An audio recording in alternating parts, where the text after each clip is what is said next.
आंकड़े उठा के देख लो कि अन्याय अत्याचार कौन कर रहा है कौन नहीं कर रहा। हाँ, दलित की बात करें, पिछड़े तो हैं भाई, ओबीसी के लोग पिछड़े तो हैं। जाति के, मैंने कहा कि जाति के साथ, धर्म के साथ, आर्थिक आधार के साथ उनके साथ भी ऊंच नीच जात पात होती है। आप ओबीसी के आंकड़े देख लो ना, कि क्या सुप्रीम कोर्ट को ये दिखाई नहीं देता कि उनके यूनिवर्सिटीज में उनके साथ जो है जाति के नाम पे, क्षेत्र के नाम पे उनके साथ अन्याय अत्याचार होता है। किस तरह एक ही सिक्के के दो पहलू हैं, चाहे वो सरकार हो चाहे वो सुप्रीम कोर्ट हो। जो नमस्कार, मैं ज्योति यादव और आप देख रहे हैं हिंद समाचार।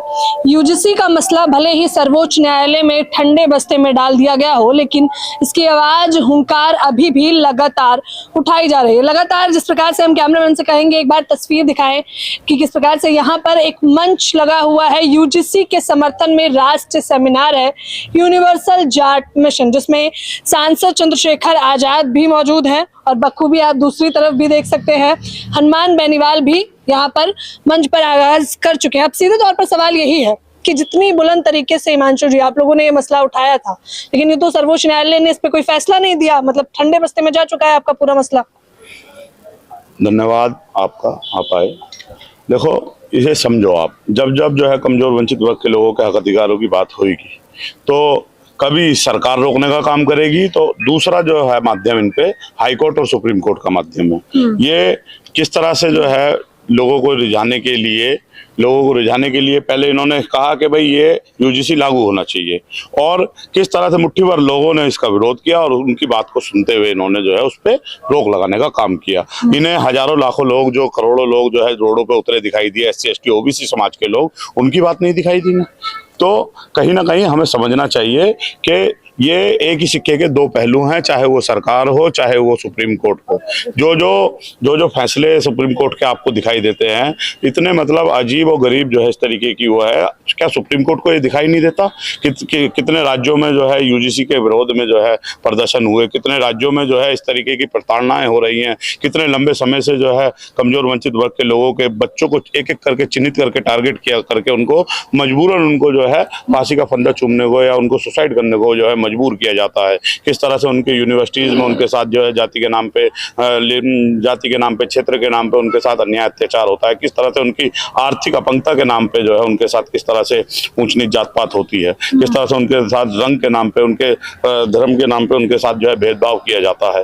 तो इसके बावजूद भी जो है सुप्रीम कोर्ट इस पे मौन दिखाई दिया। सुप्रीम कोर्ट ने जो है खुद कहा कि हम लोग जो है जल्द ही इस पे जो है जल्द ही जो है हम इस पे फैसला सुनाएंगे, मगर आप देखो कोई टिप्पणी नहीं आई। अच्छा, उसकी मुख्य वजह भी रही आज इस आवाज को उठाने के लिए जो है आज हमारे ओबीसी समाज के लोग जो है, मार्शल कौम जो है, जाट समाज के लोगों ने एक दिल्ली के अंदर बड़ा प्रोग्राम रखा है, और इसकी सिर्फ और सिर्फ लीड आज जो है माननीय चंद्रशेखर साहब ही नहीं कर रहे, दलित इसकी आवाज नहीं उठा रहे। आज इसकी आवाज जो है एक बहुत बड़ी शख्सियत जो मेंबर ऑफ पार्लियामेंट भी है, हनुमान बेनीवाल भी जो है उसमें जो है शिरकत कर रहे हैं। तो इससे ये बात समझना चाहिए, सरकार को समझना चाहिए, सुप्रीम कोर्ट को समझना चाहिए कि ये समस्या सिर्फ और सिर्फ दलितों की या मोस्ट बैकवर्ड की नहीं, ये सबकी समस्या है। लेकिन इस पूरे मसले पर सर्वोच्च न्यायालय ने कोई अपडेट नहीं दी। उसको लेकर भी ये कहा गया क्योंकि चुनाव आने वाले हैं और इसका एक अलग ही असर देखने को मिलेगा अगर यूजीसी पर कोई फैसला आता है, लोग दो धड़ों में बढ़ते दिखाई देंगे। ये सुप्रीम कोर्ट क्यों तो इसको लाया था और क्यों इसको वो है, क्या सुप्रीम कोर्ट भी जो है वोट बटोरने के लिए जो है एक काम कर रहा? क्या सुप्रीम कोर्ट किसी के दबाव में है? क्या सुप्रीम कोर्ट किसी के अधीन है? ये अपने आप में जो है एक ऑटोनॉमिक बॉडी है, अपने आप में स्वतंत्र जो है तंत्र है, और कमजोर वंचित वर्ग के लोगों को इससे जो है उम्मीद रहती है। मगर इसको भी जो है सरकार बनाने और सरकार गिराने की सोच जो है दिखाई दे रही है। ये भी जो है इस डर में है कि सत्ता के लोग जो है कहीं इनके खिलाफ जो है जिस तरह से उपराष्ट्रपति को हटाने का काम किया इन लोगों ने, कहीं इनको भी बदलना दे, कहीं इनको भी जो है इनके साथ कोई वो ना हो जाए। तो क्या इस आज देश के अंदर लोकतंत्र बचा है? नहीं बचा है। तो सर्वोच्च न्यायालय पे फैसला, क्योंकि सर्वोच्च न्यायालय उस पर फैसला कैसे ही खड़े कर सकते हैं? क्या सर्वोच्च न्यायालय, मैं भी तो वही कह रहा हूँ, जो सर्वोच्च न्यायालय जैसा लोगों ने बताना है, ऐसा आपने भी पूछा मेरे से सवाल, क्या सर्वोच्च न्यायालय को भी जो है भारतीय जनता पार्टी के वोटों की चिंता है कि कौन से वोट उसके पक्ष में रहेंगे और कौन से वोट उसके विरोध में जाएंगे? सर इससे अच्छा तो यह है कि सुप्रीम कोर्ट के जजेस जो है भारतीय जनता पार्टी ज्वाइन कर ले और उनके कहीं पे जो है सारे काम करें। इससे अच्छा तो ये रहेगा। लेकिन सोचिए ना, आप लोगों ने 11 तारीख को इतना बड़ा आंदोलन किया। एक वो तबका है जब आंदोलन करता है तो फटाक से सर्वोच्च न्यायालय उस पर रोक लगा देता है। एक आपका तबका है, बहुजन समाज है, बहुसंख्यक आबादी है, वो आंदोलन करता है और सर्वोच्च न्यायालय को वो आबादी दिखाई तक नहीं देती। मुट्ठी भर लोग जो है वो आंदोलन करते हैं तो उसके लिए उसके खिलाफ में जो है सुप्रीम कोर्ट उस पर रोक लगा देता है, समझिए, उस पर जो है डेट दे देता है। मगर बहुसंख्यक आबादी जो है सिर्फ और सिर्फ दिल्ली में ही प्रदर्शन नहीं हुआ ना, बिहार में भी प्रदर्शन हुआ, उत्तर प्रदेश में भी प्रदर्शन हुआ, समझिए, राजस्थान में भी प्रदर्शन हुआ, हरियाणा में प्रदर्शन हुआ, पंजाब में भी इसके लिए प्रदर्शन हुआ। सभी जगह पे जो है मोस्टली जो है राज्य देखोगे सब जगह पे प्रदर्शन हुए, मगर कमजोर वंचित वर्ग के लोगों की परेशानी, उनकी समस्याएं नहीं दिखाई देती। इस बात से ये सिद्ध होता है कि जिनकी सरकारें होती हैं उनके अधिकारों, जिनकी सरकारें होती हैं उनके अधिकारों का संरक्षण किया जाता है और जिनकी सत्ता में हिस्सेदारी और भागीदारी नहीं होती उनके अधिकारों का इस तरह से ही हनन किया जाता है। बताइए, अब तक तो केवल एक सांसद थे जो बेधड़क होकर इस पूरे मसले पर बोल रहे थे, सांसद चंद्रशेखर आजाद। तो हनुमान बेनीवाल भी बेधड़क होकर बोल रहे हैं सदन में, मतलब दो आवाजें बुलंद तरीके से। आज यूजीसी का मामला सिर्फ और सिर्फ मजबूरी नहीं है बल्कि आने वाली कौम के लिए जरूरी हो गया, आने वाली नस्लों के लिए जरूरी हो गया।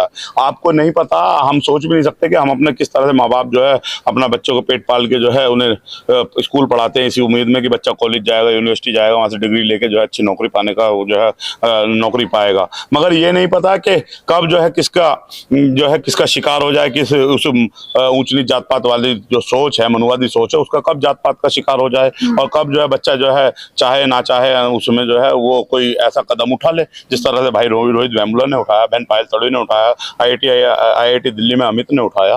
कि मैं तो उस परिवार से जुड़ा रहा कि किस तरह से जो बिल्कुल नॉमिनल परिवार से था वो यूपी वाला जो अमित, और किस तरह से उसको जो है निर्मम तरह से उसको जो है खुद मतलब इतना प्रताड़ित किया कि उसने अपनी आत्महत्या करी। कितने सपने जुड़े, लाखों बच्चों में एक लोग जो है आईआईटी में जाते हैं, लाखों बच्चों में जो है एमबीबीएस की सीट्स के लिए आते हैं, मगर उसके बावजूद भी जो है क्लास तो मतलब जो मैं ये कहूँ क्लास तो बदल जाती है आईआईटी में जाने के बाद, मगर कास्ट नहीं बदलती।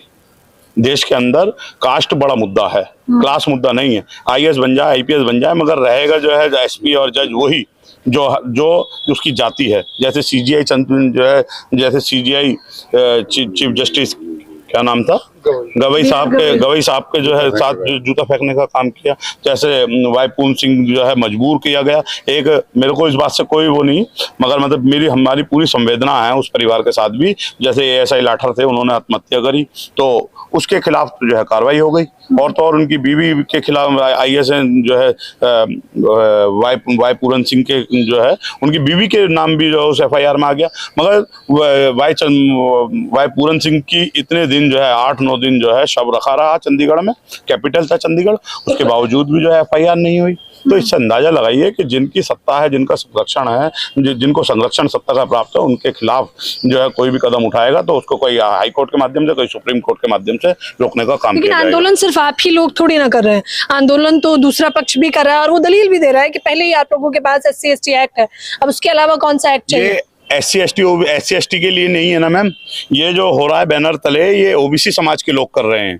अन्याय, अत्याचार जो जाति के आधार पे, धर्म के आधार पे, आर्थिक आधार पे, क्षेत्र के आधार पे इनके साथ भी होती है। समझिए, ये ओबीसी तबका और मुख्य तौर पर उसमें यादवों को टारगेट करके वो तो खुद दूसरों पर हावी रहता है, वो तो खुद को दलित मानने के लिए कभी स्वीकार ही नहीं करता। हम कहाँ दलित की बात करें, पिछड़े तो हैं भाई, ओबीसी के लोग पिछड़े तो हैं। जाति के, मैंने कहा कि जाति के साथ, धर्म के साथ, आर्थिक आधार के साथ, उनके साथ भी ऊंच नीच जात पात होती है। आप ओबीसी के आंकड़े देख लो ना, कितने उनके वाइस चांसलर हैं, कितने उनके जो है सेक्रेटरी रहे हैं, उनके कितने चीफ सेक्रेटरी रहे, कितने उनके जो है सुप्रीम कोर्ट में, कितने उनके हाई कोर्ट में जजेस हैं, कितने उनके सेक्रेटरीज हैं। आप आंकड़े उठा के देख लो कि अन्याय अत्याचार कौन कर रहा है, कौन नहीं कर रहा। और एक वो वर्ग है जिसके आंकड़े उठा के देखोगे तो 85% 80% जो है उनकी तादाद पाएगी वहां पे आपको, चाहे लेके चपड़ासी से लेकर चीफ सेक्रेटरी तक की जो है तादाद देखोगे, जब संख्या देखोगे तो उन्हीं की पाएगी। किसी भी जो है संस्थानों में चले जाओ आप, चाहे हाई कोर्ट चले जाओ, चाहे सुप्रीम कोर्ट चले जाओ, चाहे कॉलेज चले जाओ, चाहे यूनिवर्सिटी चले जाओ, चाहे आप बड़े हॉस्पिटल्स में चले जाओ, चाहे आप कहीं भी चले जाओ, डीन प्रोफेसर सब उनके ही पाएंगे। और एक तबका वो है जो अपने हक अधिकारों की जो है मांगने की बात कर रहा है, जिनको बाबा साहब डॉक्टर अम्बेडकर के अथक प्रयासों से, सर छोटू राम के अथक प्रयासों से उन्हें जो है थोड़ा बहुत अधिकार मिले भी है मंडल कमीशन के बाद, तो उसको भी जो है छीनने की बात कर रहे हैं। आप NFS देख लो, लगातार किस तरह से जो है सीट्स में जो है किस तरह से ओबीसी की कट ऑफ जो है क्या नाम है ईडब्ल्यूएस की कट ऑफ किस तरह से जो है कम आती है, ओबीसी की ज्यादा आती है, एससी की उससे ज्यादा आती है। ओबीसी के लिए सीट खत्म कर दी जाती है, एनएफएस कर दिया जाता है उसके अंदर। इससे अंदाजा लगाओ ना कि हो क्या रहा है, देश किस तरफ जा रहा है। देश के अंदर रिजर्वेशन है तो रिजर्वेशन इज रिप्रेजेंटेशन, समझे। जब तक नेतृत्व नहीं होगा, जब तक प्रतिनिधित्व नहीं होगा तो लोगों की बात कौन करेगा। तो लगभग क्या लगता है कि सर्वोच्च न्यायालय से इसको लेकर फैसला सुना पाएगा?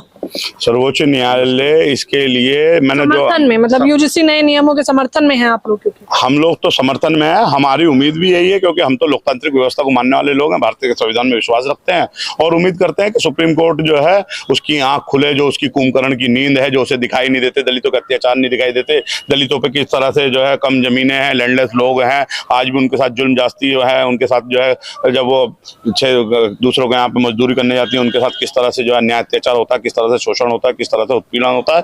तो शायद मुझे ऐसा लगता है सुप्रीम कोर्ट की जो कुंभकर्ण की नींद है उसकी खुलेगी तो वो हमारे पक्ष में ही जो है, और कमजोर वंचित वर्ग के लोगों के जो हाशिए पे समाज पे लोग बैठे हैं, दलित, पिछड़ा, आदिवासी, मुस्लिम समाज के लोगों के, उनके पक्ष में इस फैसले को देने का काम करेगा, या उनके साथ जिनके साथ नस्ल भेद जो है अन्याय अत्याचार होता है उनके समर्थन में जो है ये फैसला देने का काम करेगा। चलिए, सर्वोच्च न्यायालय के उस फैसले का मुख्य तौर पर हम भी इंतजार करेंगे, लेकिन मुख्य तौर पर आप इस बात का अंदाजा लगाइए, अगर दो बड़े सांसद, दो दिग्गज सांसद एक ऑडिटोरियम बुक कर रहे हैं और चर्चा कर रहे हैं तो जाहिर तौर पर अब संसद के अंदर भी हमें ये मुद्दा सुनाई देगा। फिलहाल यही देखना है कि सर्वोच्च न्यायालय इस पूरे मसले को लेकर क्या कुछ फैसला सुनाता है। कैमरामैन नावेद के साथ ज्योति यादव, हिंद समाचार।